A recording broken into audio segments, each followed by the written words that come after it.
Viewers of Centre Court know that I love a good business school metaphor, and we've been talking about a journey. I actually imagined driving across the country from Logan Airport, stopping off at Bentley, going through to Indiana and Ohio in what did I want? I wanted an early 1960s Lincoln convertible in the same blue as your shirt, Sean. Oh yeah. Because the journey to business school, it's a journey of discovery, it's a meaningful journey, it's a rewarding and fulfilling journey. And along the way, you will meet individuals, groups of people who are going to help you to shape that journey. I've always felt that the career management teams at business schools are the magic dust of the MBA experience. You're allowed to blush at this point, Mary, because this is you. Um, so I'm looking forward to the next 45 minutes with my panel as we think about that journey and, of course, the career transformations that the graduates of these three wonderful business schools enjoy. So we have Sean Ferguson. Sean is the Vice President of Strategy and Innovation at Bentley. We have Mary Coughlin from Notre Dame Mendoza. Mary is the Director of Career Coaching and Development. And from Columbus, we have Kevin Hardy, the Executive Director of the Office of Career Management at the Fisher School at Ohio State. And right on time, your timing is perfect. Alex Svensson. Alex is the Director of MBA Recruitment and Admissions at UC Davis. Great to have you all with us. Sean, you've had your own fascinating international journey. But before we sort of look at the career opportunities that Bentley graduates will enjoy, just tell us a little bit about Bentley and why it proves to be such a transformational institution for your students. Oh, thanks so much, Matt. Always a pleasure to collaborate with you. And one of the things that's really cool about Bentley is that, we sometimes we think of ourselves as a small university, but we're actually a massive business school. And we have over, 300 faculty, and 97% of our students graduate with a business degree, be it graduate or undergraduate. And so we have a range of capability amongst our faculty that I think allows students to find their place and their area of expertise in the business domain. We sit at the interface of technology and business, right? And so all of our programs are STEM oriented. And the thing I think that really helps us is that we sit in Boston, right? And Boston is one of the most diversified economies in the world. It's a hub for really smart people who are entrepreneurial, the city's top three in venture investment. It's a great place to kind of explore and start your kind of professional journey, restart it, and then continue on as well. And so that's what we love about Bentley here. Our faculty are amazing, and we sit in a campus kind of in the middle of the kind of urban parts of Boston, and it's kind of closed off, so you don't even know you're in the city sometimes. And so we really thrive on kind of putting people in situations, particularly related to health and life sciences. Boston's a life sciences hub. Technology, with MIT and all the universities that are here, there's this kind of technological vibrancy. And we were founded as an accounting and finance school, so we have this deep rooting in the financial services industry. Right. Well, we just had a great session, Mary, with your colleagues from admissions who get to see all of these candidates and their potential. And then they show up at Mendoza. And part of your job title talks not just about career coaching, but development. And that must be at the heart of the Mendoza experience, that both the personal and the professional development that the students experience. Yes, absolutely. And you can see my face light up as you talk about our admissions team, because they really focus on sharing with candidates as they are even just starting to look at MBA programs, how Notre Dame Mendoza thinks about the development of the whole person. So our mantra for Mendoza is to grow the good in business. And so that's not just grow the good for shareholders or grow the good for the bottom line, but how do we think about across our curricular opportunities, especially in places where we have strengths such as investment banking, technology, strategy, consulting, et cetera. How do we grow how business can be a force for good in the world, but also how do we grow business leaders? How do we think about through experiential opportunities in those spaces, experiential learning opportunities, as well as a focus on kind of values-based leadership within the classroom? How do we grow and develop across both the business sector, your own career development, and really using business as a force for good. Right. Kevin, you were mentioning that you're about to start fall break, but the students at the Fisher College, they come back early from fall break. What is it that they're so enthusiastic about to be part of this community at Fisher?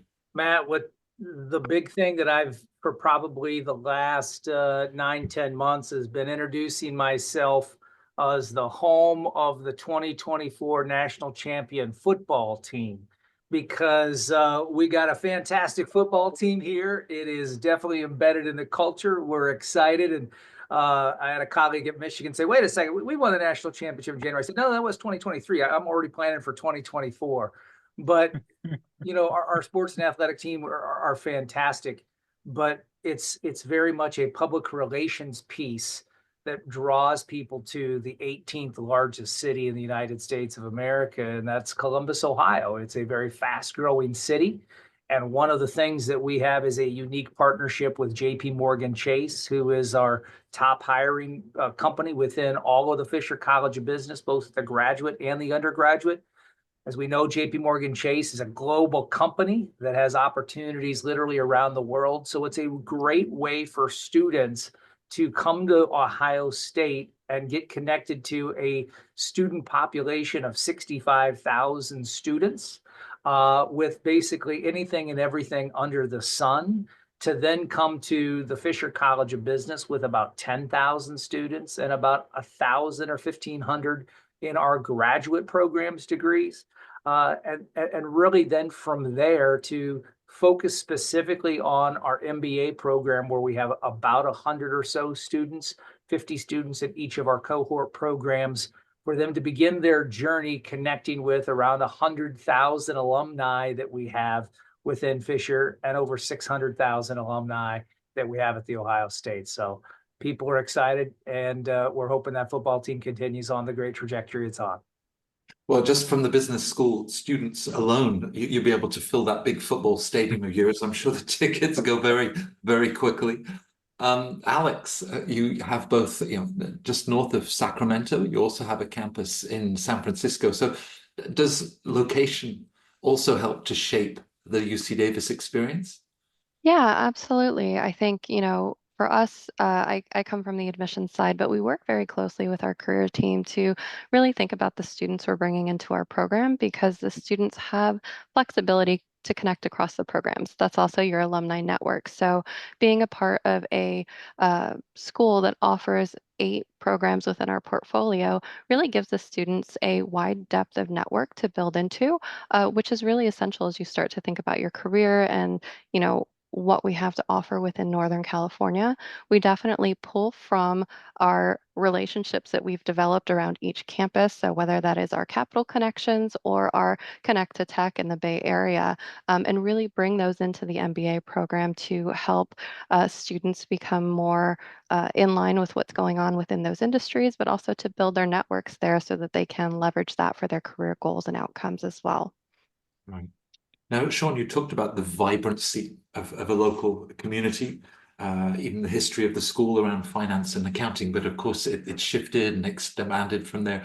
As you look at some of the current industry trends, that are shaping the future of work, what do you see, and how are you preparing your students to be ready for this ever-evolving future of work?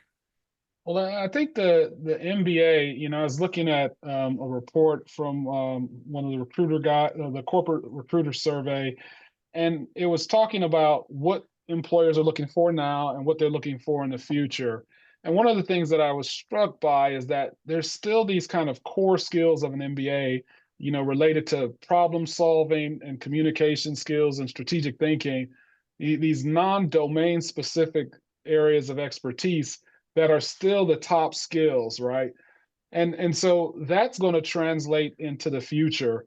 But what you see now, and when recruiters are talking about for tomorrow, technological skills, innovation skills, things that position you for this age of innovation, be it understanding cybersecurity, artificial intelligence, innovation, all that. These things moved up 10 spots in their ranking, to catch up with strategic thinking, problem solving, and those non-domain specific skills. And so I think if you can marry those two things together, you know, you're going to be well positioned. And when employers and some of my research focuses on employability, and that was when I was in Asia, that was what I was really concerned about. The technology is really going to help people the most as far as retraining themselves, being familiar and fluent with AI, to stay current. But then also, how do you come up with the strategies and decisions, whether you're a product manager or a management consultant, or you're doing business development, conducting research? So I think it's going to be like, AI and these technical skills are going to be like these complementary amplifiers that, help you think better about how you allocate resources, how do you innovate, and come up with, a cycle of developing different product prototypes faster, and then also what everyone thinks about with these tools, like how do we automate things and make kind of the mundane tasks, more efficient, and then, help humans do more on the kind of higher value add task in collaboration with machines. Well, with the human element in there, Mary, the AI, when we started Center Court, I don't think we were talking about AI, and now it's sometimes all we talk about. Is it important to sort of recenter and say, no, there is this sort of human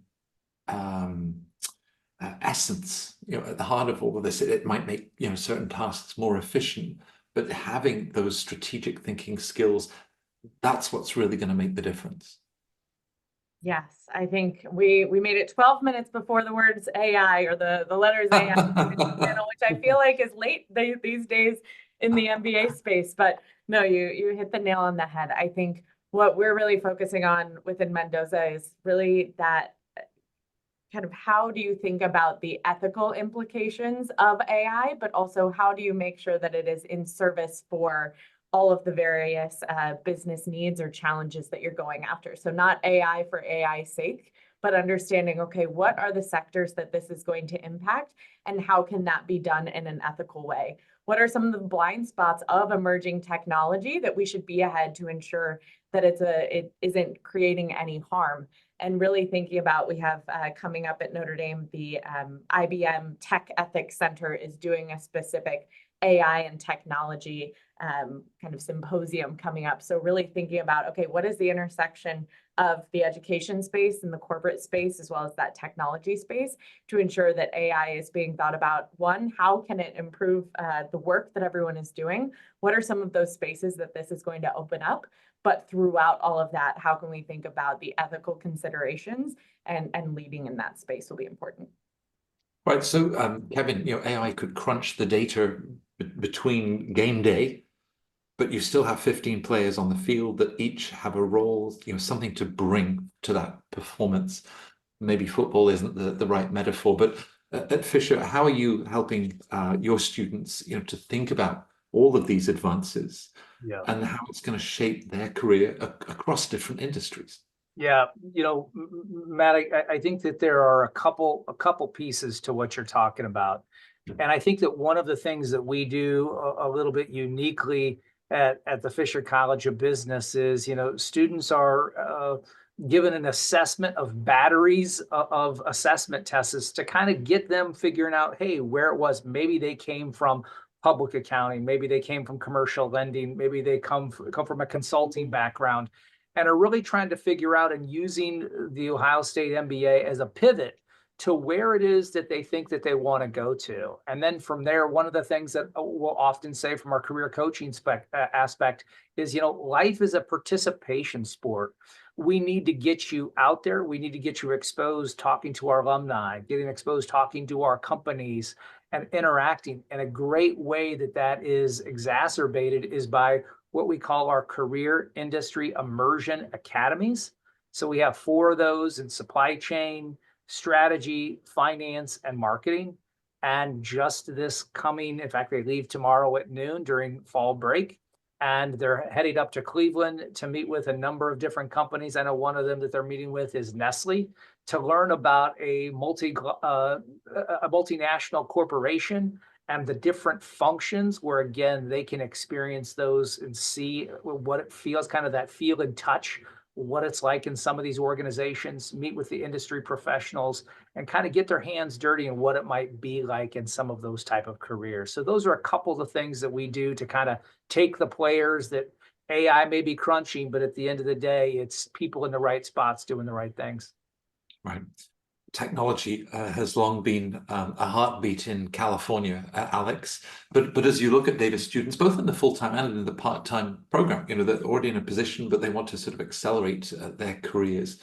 The MBA, with its general management perspectives, this is going to help them across industries. Other industries, in addition to technology, where you see, tremendous demand, great growth?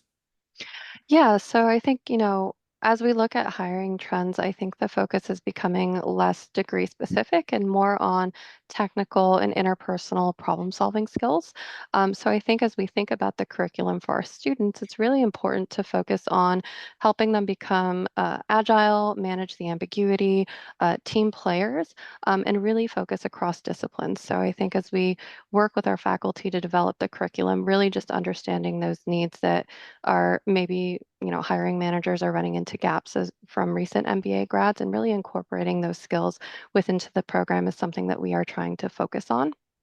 I think, for MBA students who come into the program, really giving them a focus on being flexible and mobile within their career through experiencing like networking opportunities through our industry immersion program, where they get to really immerse themselves with on-site visits to various businesses, talk to executives, and really see how their skills might transfer into these various industries is really important. So we're excited to offer sustainable energy, food and ag, and biotechnology as industry focus areas for our students to explore.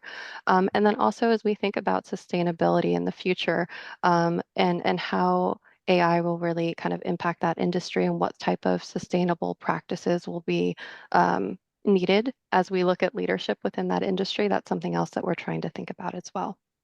Well, I mean, the idea of being a team player or those interpersonal skills, typically, Sean, you'll be attracting young professionals early stage of their career, perhaps a software engineer, could be a banker, surrounded by other bankers or by other software engineers. And suddenly they're in this MBA classroom with people from all walks of life and professional experience. Is that diversity that you're exposing them to then really going to build ability to work with different teams with different skill sets? Yeah, absolutely. In our MBA programs, we have a team-based structure where we want people to not just work together in their own teams, but in this environment in Boston that's hyper diverse and international hub. It's kind of the cross-cultural experience. So when we do project-based work or we do intra-team kind of work here, students get to have it reinforced all over the place. The other thing too is that we're trying to take these things to the next level. We have this new professional MBA program that we're launching and we've put in, a leadership development and coaching program in there for people to do a leadership development plan. One part focuses on how, your, self and leadership style, but also how your leadership style influences others and teams to get things done and that kind of thing. And so we've kind of wanted to take it to the next level by having this kind of coaching leadership development thread, and people can pick different elements of their leadership development plan in our skills-based workshops in these new programs in order to kind of continue to self develop and then go back into the corporate world as a more refined product who's able to enact change and be at the center of, in this technological world. We've talked about AI and everything. There's all these new initiatives with the adoption of technology that are super disruptive. And then it requires a lot of kind of savvy change management skill. And you can't really do that unless you've kind of done this self-development, from a leadership perspective, and then you've refined it in how you engage and work with your team members in the program. Mary, as we think about an individual, whether they're in supply chain, whether they're working in the healthcare industry, increasingly a generation that wants to have that positive impact. There's a sense of purpose. So the conversations that you then have on a very personalized and individual level to both think about, next steps in their career, but also their own values. How do you weave those two together? Yes. You probably saw me nodding emphatically as Sean was talking about kind of the understanding yourself piece and how they looked at that. We have a program called Leadership Launch that starts pretty much as soon as they step on campus during their orientation, where they're going through with our program program manager for leadership development, goes through various different assessments, but also activities and exchanges to really understand, okay, what are your own values, what are your motivations, and how can you bring that to the table? But I think as we have these coaching conversations, especially about how your values are brought into these spaces, I think sometimes it can kind of jump towards, okay, I want to make the biggest difference in the world. What does that look like now? But thinking about how can you make that impact within each of the various different industries that you're in. One of the examples I use was a student a few years ago. She came into the program very focused, kind of talking about, I really want to make a difference in the sustainability sector. Maybe I'll go into ESG nonprofit consulting, which is very, very niche in the MBA space. And after the MBA, I won't use company names, but landed in, I would say, a Fortune 25 company that is very known in the retail space. And people are like, oh, where'd you go off the rails on that one? And she said, and she was in kind of procurement in that space. She said, if I make one better decision about what light bulbs we procure for this multinational retailer, and I make a more ethical decision, a more sustainable decision, and that one decision, and it has such a broad scale for impact, I will likely be doing more impact than I maybe would have in that first year that I would have been in ESG consulting. So I see it as a part of our role to help students understand how can you make those differences across industries, across functions, and what does it look like both now, next, and later. You may want to end up in one specific role where you're making one specific type of impact, but you need to gain some additional skills in your first few roles within your career. And so thinking about how you make an impact throughout your entire career and the MBA as that launching point into the next part of your career, I think is really impactful. We were talking earlier, Kevin, about with Paul, 1,300 applicants, just 50 places in the Fisher MBA program. So tremendous selectivity. And they might have shared in their application, I see the connections with JP Morgan Chase. That's my next step. I want to be in this position, within 2 years of graduating. And then you expose them to Nestle and the multinational and the opportunities. So do you sort of, when they all come in and perhaps they've been, thinking about post-MBA career goals, do you encourage them to be open-minded, to explore all of the different opportunities? Yeah, we absolutely do. And one of the things, Matt, that I had mentioned was, assessment tests that we give where, it's called Career Leader, which I'm sure probably many of the people on this call are using or some form of it to kind of help you, like what's the best fit for you. But as wonderful as assessment tests are, again, I go back to there's nothing like talking to a person. There's nothing like seeing it. And two of the things that we do at Fisher are one, something that we call business labs, where students are working with a company like Nestle or JP Morgan Chase, Cardinal Health, companies that, again, aren't usually too far away, that we can interact with. And they're working on real life projects, almost serve as like mini consultants. Of course, they come at a much smaller discount for the company at the grand total of free.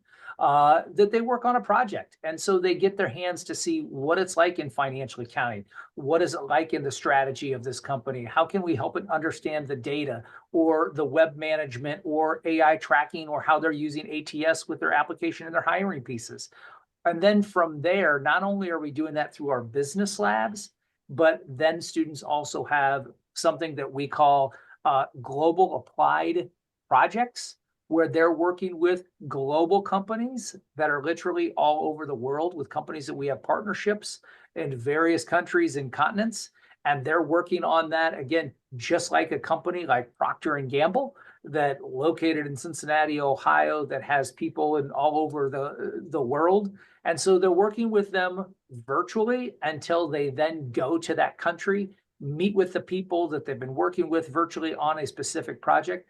And it's that sort of process that steps them through, hey, now that I've done Business Lab and what we call GAP, our Global Applied Projects, it helps them understand this is really the path for me before or again shortly after their internship after their first year. Right. Now that sort of exposure, Alex, and a summer internship that is also, the chance to get that experience. Talk us through that first year, working with the students, with your colleagues in career management, preparing for the internships, and getting them ready for those next steps. If they're following career leader is a big word, but how do you break it down and think of it as a step-by-step process? Yeah, so I think, we do a lot of prep work with the students through the admissions process, but also as they prepare to start classes for the summer or fall term, depending on their program. And that involves collaboration with our career development team. So we actually put on a series of workshops to help the students really think about their careers, their goals, and prepare to come into the program so that they can really be focused on what type of courses, extra or co-curricular activities they would like to take in, what type of networking opportunities they want to pursue as they prepare for in the full-time MBA, the summer internship, or in our part-time programs to apply what they're learning to their work or navigate that next career step for themselves. And so I think, the workshops that we put on are intended to help them explore the different functions of business within the first year they're taking their core business class. So really getting them up to speed with lots of different areas they may have never encountered. But also we start to bring in industry speakers and really prepare them with the industry immersion focus, with the collaborative leadership focus, and with mentor programs to think about what that next step would look like and what type of a leader they want to become as they move in to those career moves, but also as they finish up their MBA. So I think all of those areas really do help them start the thinking process and really target kind of what types of opportunities they want to take advantage of within their first and second years. Right. Thinking about what sort of leader that you want to become, and leadership, it's a big word, Sean. There's a lot of responsibilities that go with it, and it might not be reflected in the first position coming out of the program. So are you helping them not just for that first position, but the second, the third, things that they'll then be using 5, 10 years into the next stages of their career? Yeah. Yeah. Oh, sorry. Go ahead, Alex. Sorry, I thought that was for me. I can defer to Sean. No, I think for us, we've redesigned our working professional program to really help those people who are ascending in their careers, and thinking about not just the kind of analysis and the procuring the data for executives, but how do you make these kind of strategic decisions? And you're very similar to Notre Dame. One of our mantras is business as a force for good. Our new professional MBA program is the two themes are at the intersection of emerging technology and sustainability, right? And the sustainability thing is really what we think are going to be the most preeminent challenges for managers going forward, right? And so, the earth, there's nothing more that we need leadership on than the sustainability of the earth. And so what we try to teach, and we've redesigned all the courses from the ground up to think about sustainability as fundamentally part of the management process, right? And so sometimes I think, similar to how companies do this with products, sustainability is kind of retrofitted and bolted on, right? And then it's never really at the front of the mind of the leader and the implications that it has for business. But what we want is for our managers to think about it from the ground up, as they create the solutions, the products, the approaches to evaluating how they manage their supply chains and everything, to have a really comprehensive and holistic view of what you need to think about as a manager to be kind of the leader that the world needs going forward in the future. Whether themes of the environment, and Mary, the example you were giving of light bulbs, when you're a Fortune 25 company, that's selling a lot of light bulbs. So often the media can be reductive and say, well, the ROI of an MBA, we're just looking at salaries and get it, the financial rewards with the investment that you've made in the next steps of your career. But as you think about the ROI have an MBA and you watch the individuals whose work, that 2-year journey with you at Mendoza, what are some of the things that we miss? Some of the, less tangible confidence, walking into an interview or public presenting. What do you see that they're also gaining, beyond the financial rewards? Yes. So beyond the financial piece, I think there's a couple of different ways to think about it. One, the skills that a student and then a graduate gains in terms of the problem solving, how to understand kind of the complexities of an issue, whether it be more technical skills in the finance space or looking ahead into a tech-enabled world, but also knowledge of yourself. So a better self-understanding that will propel you through leadership. I will say at Notre Dame, one of the biggest components of ROI that we think about is becoming a part of and having access to the Notre Dame Alumni Network, which is an extremely strong alumni network. We have, I believe, a little over 270 alumni clubs for Notre Dame across the globe. And so being a part of a very active, supportive, global alumni network is hugely important. I haven't mentioned the word football yet, but I know Kevin has, but I haven't yet. Our football coach, Marcus Freeman, talks to undergraduate students as they think about being on the football team about 4 for 40. You're here for 4 years, but it really makes an impact. So for our residential MBA, it's only really that 2 years, but it is those additional decades of your career of having the support of the alumni network. We have our own kind of version of LinkedIn. It's called Irish Compass, that students and alumni are able to use to network, to have alumni groups where students can already be a part of that their first week on campus. And being able to connect with alums who are so excited to support you in your career journey. We visited Google Chicago on Friday for a company visit. And it was funny because one of the panelists had emailed, there's a Notre Dame alums at Google Chicago email list, and they were able to say, hey, anyone want to come chat with our students? So we had even more alums who were like, hey, I didn't know this event was happening, but just because there is that support and connection, that's something where when we think about the ROI, that's something that students will have access to for the rest of their life. And it's both a great benefit, but it's also a great responsibility to be a supportive member of that community post-graduation as well. You realize there's a gauntlet in there, Kevin, because Mary has her eye on the 2025 championship. And she brings in a couple of ideas, alumni, LinkedIn as a digital network. But of course, what you offer is so much more. There's a phenomenal network at Fisher, but it strikes me that there's also a community, that will go to bat for each other, that will say, hey, at our company, we're hiring. What sort of role do alumni then play beyond all of the official job opportunities? Is there a constant sort of generosity with the support that they give? Yeah, absolutely there is. And I think that part of it is, and believe it or not, I'll tie this back into a football example in the sense that there's just something about schools when people are adjusting to college, and it doesn't matter if it's an undergrad or grad, when there is a common large event of really a community building event, it's amazing how much quicker those groups will adapt and assimilate around that event versus some schools that have fantastic basketball programs, but they don't have a football program. So it's like on Saturdays, they all go their own separate way. Whereas OSU and the football component being so big, and it, bringing over 100 and some thousand people together on Saturdays, like, hey, this is a really special event.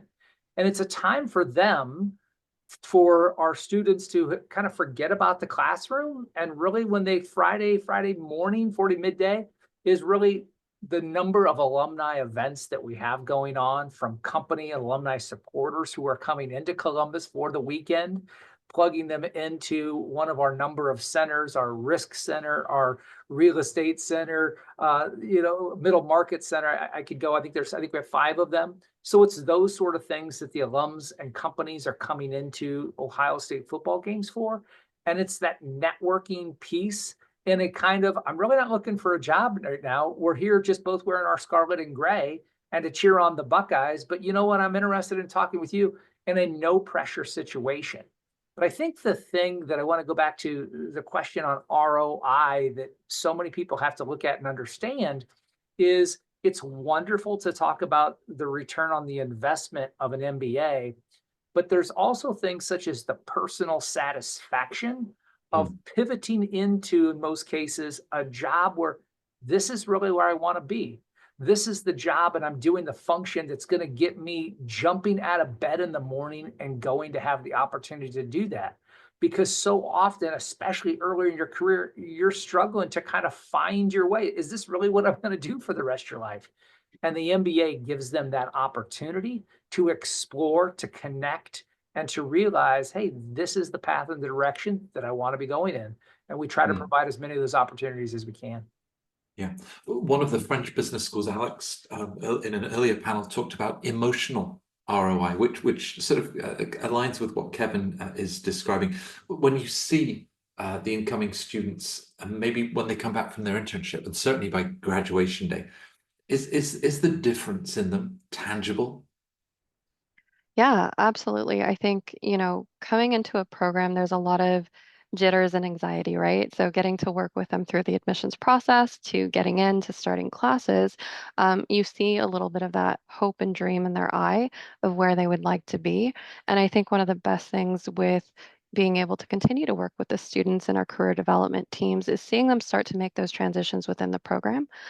So that's more true for our part-time students, but our full-time students, once they start to get those internships, definitely start realizing some of those goals.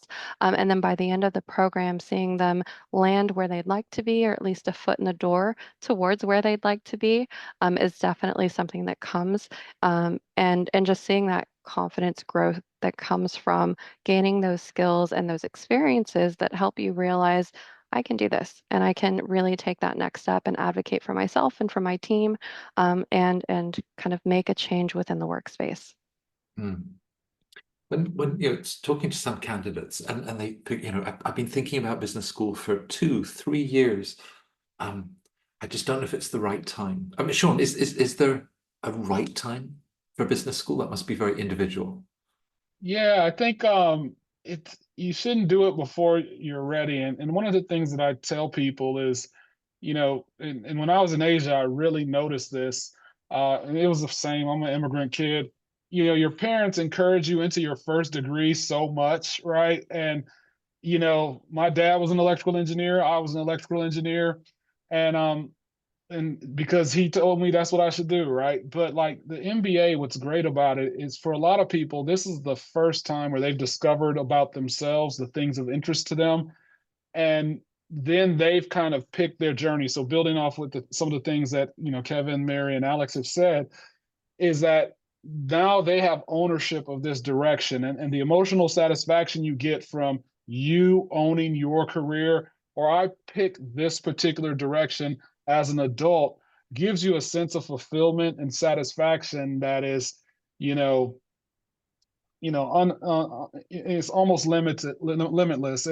And so nobody in my 20 years of doing this, everyone kind of comes for the salary at the beginning, but when you ask them 20 years later, I have not met one student yet who has said, you know what, this wasn't worth it. And the things that they talk about, the value of, it's all intangible and related to their growth as a professional, knowing that when they've gone to a good school like any of these, you can do almost anything. I tell people the MBA is like the Swiss Army knife of graduate degrees. You can do anything with it. And then personally, the growth that they've had, right? Myself as an engineer, and a lot of engineers go through these programs. I was a very black or white thinker, and the MBA really helped me think in the gray area. And back then when I got my MBA, it was like, well, that'll keep me protected from artificial intelligence. Well, artificial intelligence is getting good in the gray area, but there's a lot of gray area out there where MBAs can provide value. And when I've observed non-MBAs relative to MBAs on average, there's exceptions to all that rule. That's where the MBA really strives, in that kind of decision that is not binary in nature, is super gray, and it's a multifaceted, and that is what people value the most out of this degree, and that's where the ROI is. Oh yeah, and everyone makes a lot of money too. So. with the beautiful fall colors behind you in the image of the Notre Dame campus, Mary, I can't imagine any gray areas. They're vibrant colors, but I completely understand what Sean is describing. and the sense of self-determination. You know, what he said about, you know, this is my decision to head back to graduate school, you know, get my MBA. Is that something that employers pick up on? You know, that intrinsic self-determination and you know, building the next steps, not just because our parents want it, but you know, the individual that's driving this forward. Yes, absolutely. I was speaking with a member. We have a corporate advisory board here, so alumni that work within employers that engage a lot with Notre Dame so that they can advise both us, but also engage with students. And we were recently, I was speaking with an employer within the consulting space just about how students knowing their value proposition, both their values and their value proposition, really shines through. So many people can get good at consulting casing if you keep practicing enough, which you should.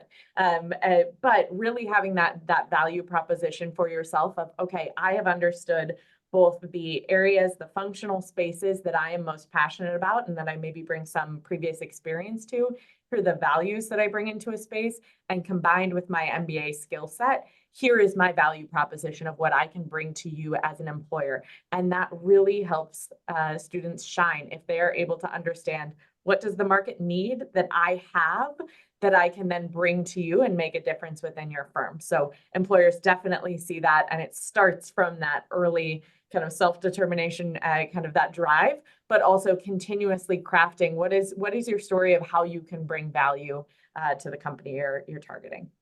Okay, so if I sit down, Kevin, with alumni of the Fisher program, maybe not at the football set, we'll have other distractions on a day like that, but just say, okay, you know, thinking back about experience, perhaps what you expected and hoped to get out of the MBA, what are the sort of things they might share that have really had an impact on them? Is it deeply personal? Yeah, I would go far and away. The single biggest, most important thing is relationships. It's the relationships that they had with 3 different key groups that the one, I should say 4, but one of them they'll later become a part of. And that is first with their colleagues, the cohort model that we have. They're living and breathing with these people.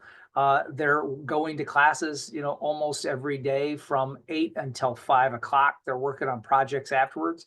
We have a block system, so it's a block A, block B, and C, 7-week courses, depending on, again, what the students' classes that they're taking outside of the core curriculum. And so they're working with these people. And again, they're developing such key relationships. So that's the first thing with their colleagues.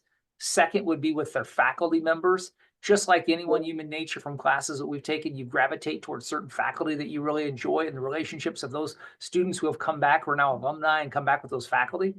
Third, again, would be the relationship with the career management staff, and that pivotal that, like, hey, they know that they're here to get a job, and the relationship that they meet with, that they develop with our coaches through numerous interactions, are so important. And then that fourth group, again, that they later become is the alumni. It's the relationships that they have with those 3 to 4 groups that truly are the impact that make a difference at Fisher. Right.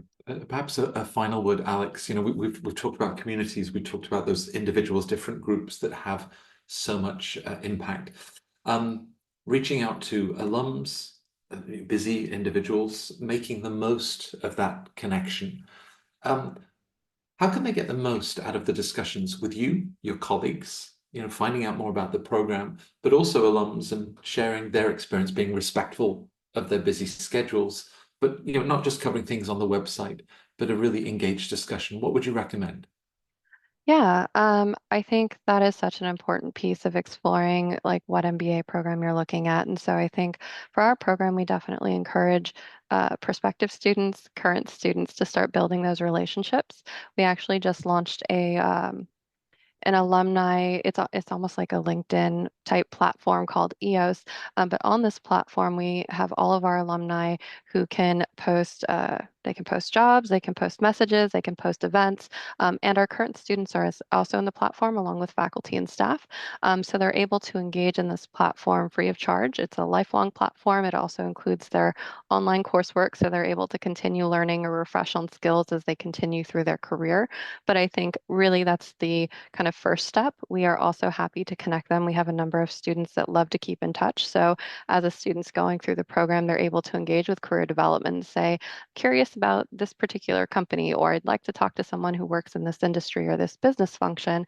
And so then we're able to kind of matchmake them with an alumni or person in that position that might be able to better guide them and help mentor them along that career track as they can continue their development there.